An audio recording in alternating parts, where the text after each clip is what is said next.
Bem, pessoal, vamos falar agora um pouco sobre escala e representação cartográfica. O mapa precisa ter, além das coordenadas geográficas ou alfanuméricas, no sentido de localização, precisa ter também os pontos cardeais, que é a orientação, além do título, que mostra os fenômenos destacados neste mapa, a legenda, que mostra o significado dos símbolos,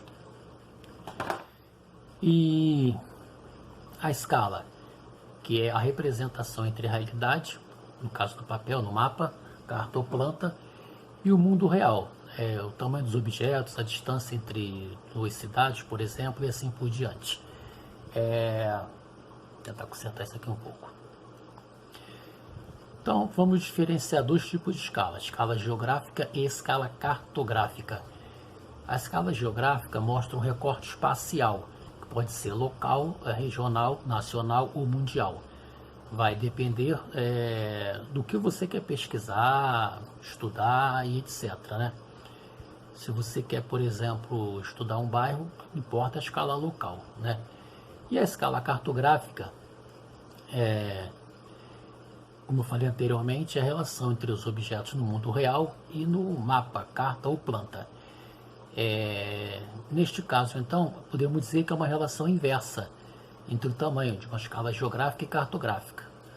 Quanto menor a escala geográfica, se você quer pesquisar um local, um bairro, por exemplo, a escala cartográfica vai ser maior. Nós vamos ver aqui que na escala numérica ela é representada pelo 1 como numerador e um denominador, que no caso, como eu falei antes, se for pesquisar um bairro ou dois bairros, por exemplo, esse denominador vai ser menor, mas essa escala cartográfica vai ser maior, tá certo? Então é mais ou menos isso. Eu vou mostrar aqui um exercício. Bem, pessoal, eu vou mostrar aqui esse mapa para vocês, bastante interessante, para quem gosta, é claro, né? Espaço geográfico do Brasil, né? Que nós temos o espaço geográfico do nosso país. Tem uma legenda aqui, né?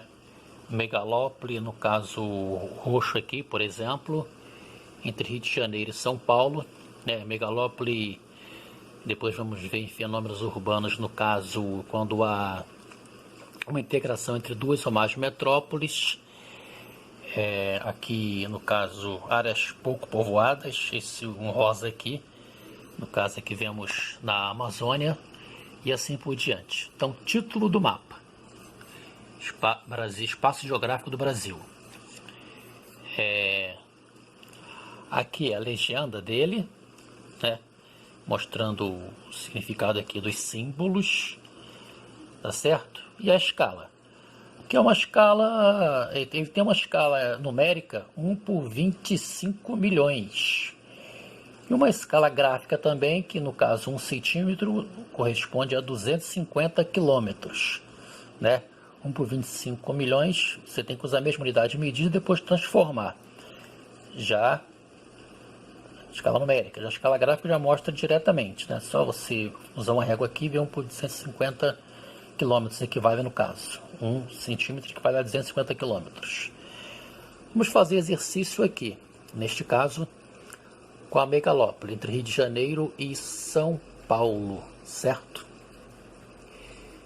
A escala aqui, 1 centímetro corresponde a 54 quilômetros. E eu vou usar a régua entre os centros do Rio de Janeiro e São Paulo para ver qual é a distância entre as duas cidades. Podemos perceber, né, começa do zero, é claro, 6,6, né? 6,6 centímetros, tá certo? Vamos fazer as contas aqui agora.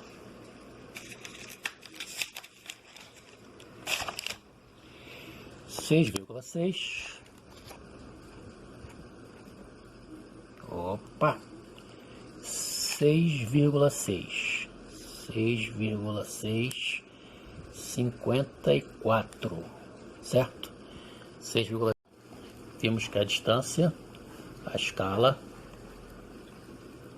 54 quilômetros A distância na régua entre as duas cidades, 6,6, certo? Então, 4 vezes 6, 24. 5 vezes 6, 30, mais 2, 32. Repetimos aqui então, né? 2, 3. Certo? Mesma coisa. Só somar aí. Então agora, 4, 2 mais 4, 6. 3 mais 2, 5. 3. O que nós temos aqui então? 356,4. Então a distância entre as duas cidades, Rio de Janeiro e São Paulo, é de mais ou menos 356,4 quilômetros. Em linha reta, em linha reta. Não confundir isso, já que estamos vendo no mapa aí. Tudo bem? Tomara que tenham entendido. Um abraço. Acrescentar aqui uma coisa rápida, que eu sempre digo para quem está habituado ao Google Maps, que para mim é mais fácil, é melhor a visualização quando você clica na opção satélite, né? Aí você pode ver onde tem vegetação, onde tem casas, prédios e assim por diante, tá bom? Só isso mesmo. Um abraço, boa sorte aí, tomara que tenha entendido e obrigado pela audiência. No YouTube, peço aí para dar um joinha e clicar no sininho de se inscrever, tá bom? Um abraço aí, muito obrigado.